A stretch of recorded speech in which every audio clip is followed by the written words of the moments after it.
Good morning, students. Today we are going to discuss about your chapter 2, that is Lost Spring from Flamingo's book. Lost Spring means खोया हुआ वसंत. And इसमें 2 stories पढ़ते हम लोग, stories of stolen childhood, that is चुराया गया बचपन के बारे में. And the story has been written by Anis Jung. Now about the author. Anis Jung 1944 is an Indian women writer, journalist and columnist for major newspapers in India and abroad. Anees जंग 1944 एक भारतीय महिला लेखिका एंड पत्रकार और भारत और विदेशों में प्रमुख समाचार पत्रों के लिए एक स्तंभकार है. And she was born at Hyderabad and received education in Hyderabad and also in the United States of America. उनका जन्म हैदराबाद में हुआ था और उन्होंने हैदराबाद और संयुक्त राज्य that means अमेरिका में शिक्षा प्राप्त की. And her parents were renowned poets, that means famous poets. उनके माता पिता प्रसिद्ध कवि थे. And she has written, उन्होंने बहुत सारे बुक्स लिखी है, वो है such as Unveiling India and Night of the Moon, Seven Sisters and Breaking the Silence. Now introduction part.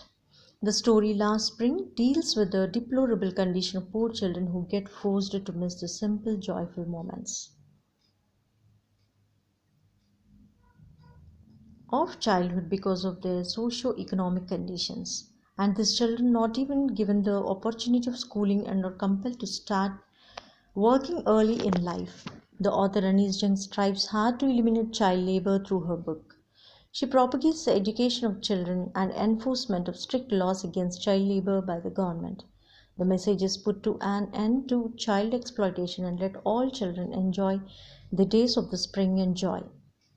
तो अनीस जंग ये कहती है सामाजिक आर्थिक स्थितियों के कारण बचपन के सरल आनंद भी छीना जाता है एंड इन बच्चों को स्कूल शिक्षा का अवसर नहीं दिया जाता है और जीवन में जल्दी काम शुरू करने के लिए भी मजबूर किया जाता है और ये सब गरीबी के कारण होता है बच्चों के साथ. एंड लेकिन अनीस जंग ने अपनी पुस्तक के माध्यम से इस चाइल्ड लेबर को ख़त्म करना चाहती है, वो इसलिए वो ज़्यादा मेहनत करने लगी एंड वह बच्चों की शिक्षा और सरकार द्वारा चाइल्ड लेबर के खिलाफ कानून को लागू करना चाहती है. एंड ये भी मैसेज देती है कि ये जो चाइल्ड लेबर है समाप्त करना है एंड और सभी बच्चों को वसंत और आनंद के अपने दिनों का आनंद लेने देना है. Now let's get into the phrases of the lesson. Looking for means searching for, that means किसी चीज़ को ढूंढना. And sloth their day light hours means working hard, मेहनत करना पूरा दिन भर.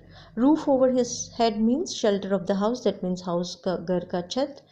And perpetual state of poverty means continuous state of poor, that means लगातार गरीबी में रहना. Dark hutments means houses, that means अंधेरे से छाया गया घर. And imposed the baggage on the child, that means burdening the child, बचपन से ही बच्चों के ऊपर बोझ उठाना. Next slide. Characters. इस लेसन में हम लोग 2 कैरेक्टर्स के बारे में पढ़ते हैं. मेन कैरेक्टर्स जो है वो है साहिब ई आलम. फर्स्ट स्टोरी में साहिब ई आलम के बारे में पढ़ते हैं, who is a rag picker, कूड़ा बिनने वाला है ये. एंड सेकेंड स्टोरी में हम लोग मुकेश के बारे में पढ़ता है. ये है son of A bangle maker, that is bangle maker का बेटा है.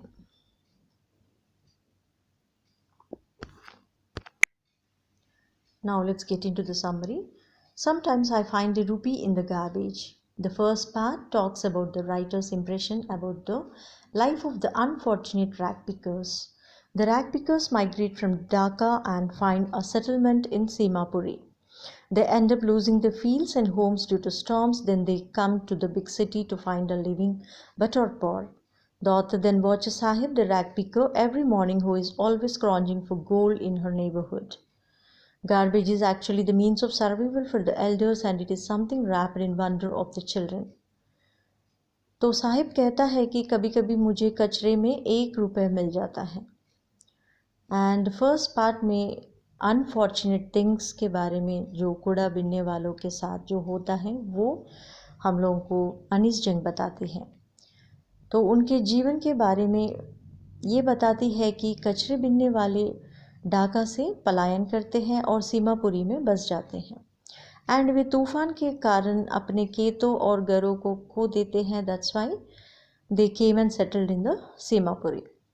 एंड फिर वे उनके लाइफ सेटलमेंट के लिए बड़े शहर में आते हैं एंड लेकिन गरीबी के कारण वो ऐसे ही मास एरिया में सीमापुरी में रहना पड़ता है। एंड इसके बाद लेखक हर सुबह कूड़ा बीनने वाले साहब को देखती रहती है एंड जो हमेशा अपने पड़ोस से सोने की तलाश में रहता है वो। एंड कचरा वास्तव में एल्डर्स के लिए, दैट मीन्स बड़ों के लिए जीवित रहने का साधन है, सर्वाइवल होने के लिए। बट बच्चों के लिए कूड़ा जो है वो आश्चर्य में लिपटा हुआ है। And sometimes, next para, sometimes the children find a coin or two from it. Even these kids have desires and ambitions, but they have no clue about how to achieve them. There are many things that are unreachable to them, for instance, shoes, tennis, and similar stuff. Later on, Sahib starts working at a tea stall where he earns 800 rupees and also gets to eat all the meals, but the job takes away his freedom. तो कभी कभी बच्चों के उसमें से 1 या 2 सिक्के मिल जाते हैं कूड़ा में से। एंड इन बच्चों में बहुत सारे सपने होते हैं लेकिन वो सब पूरी नहीं होती, because they don't know how to fulfil their needs. उनको जानकारी नहीं होती है कि उनके कैसे हासिल किया जाएगा। एंड ऐसे कई चीज़ों के ऊपर उनके लिए उपलब्ध नहीं है, जैसे जूते भी नहीं खरीद सकते वो लोग, टेनिस एंड इस तरह कई चीज़ें उनको नहीं पता, ना कुछ सपने भी है उनको खरीदने का। एंड बाद में साहिब एक चाय की दुकान पर काम करना शुरू करते हैं जहाँ उनको 800 रुपीज़ कमाते हैं एंड और सारा खाना भी खाते हैं फ्री में उस स्टॉल में। बट लेकिन नौकरी उसकी आज़ादी छीन लेती है, उनको बिल्कुल कुछ नहीं है उस नौकरी से। तो ये था उनका कहानी, साहिब ई आलम का कहानी। So this is all about your first part.